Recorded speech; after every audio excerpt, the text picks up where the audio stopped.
Jesus disse: "Se alguém me ama, guardará a minha palavra. Quem não me ama, não guarda as minhas palavras." João capítulo 14, versículo 23 a 24. Pouco antes de sua morte, Jesus está falando aos discípulos e mostrando como o verdadeiro amor por ele se manifesta. Quando Jesus diz: "Se alguém me ama, guardará as minhas palavras", Jesus não está dizendo que a pessoa precisa ser perfeita para provar que o ama. Guardar significa levar a sério, obedecer, valorizar e procurar viver de acordo com aquilo que Jesus ensinou.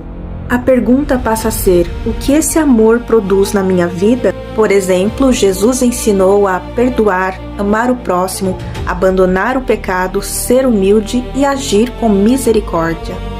Quem o ama procura viver essas coisas, mesmo quando falha e precisa recomeçar. E quando Jesus diz: "Meu Pai o amará", isso não significa que Deus só começa a amar uma pessoa depois que ela o obedece. A ideia é de comunhão e relacionamento. A obediência demonstra que a pessoa recebeu e valoriza o amor de Deus. É parecido com um filho que ama o pai. Ele não obedece para comprar o amor do pai. Ele procura obedecer porque ama o pai.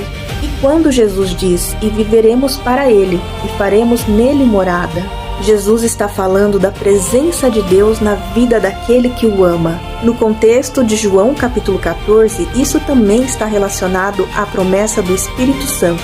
Ou seja, Jesus não está apenas oferecendo regras para seguir. Ele está falando de um relacionamento no qual Deus passa a habitar com a pessoa. Quando ele diz: "Quem não me ama não guarda as minhas palavras", Jesus apresenta outro lado. A rejeição contínua daquilo que ele ensina revela que a pessoa não está realmente valorizando Jesus. Não significa que todo cristão que cai em pecado deixou de amar Jesus. Pedro, por exemplo, amava Jesus e mesmo assim o negou. A diferença está entre cair e lutar para voltar, e também deliberadamente rejeitar Jesus e não se importar com aquilo que ele ensinou. O ponto central de João capítulo 14, versículo 23 pode ser resumido assim: amar a Jesus não é apenas dizer que acredita nele. O amor de Jesus começa a aparecer na maneira como tratamos a sua palavra.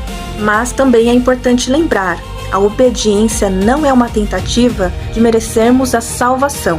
E na perspectiva do Evangelho de João, a obediência é fruto de uma relação de amor e fé em Cristo. Então, se uma pessoa olha para si e pensa: "Eu falho tanto, será que realmente eu amo Jesus?", esses versículos não devem ser usados para produzir desespero, mas eles nos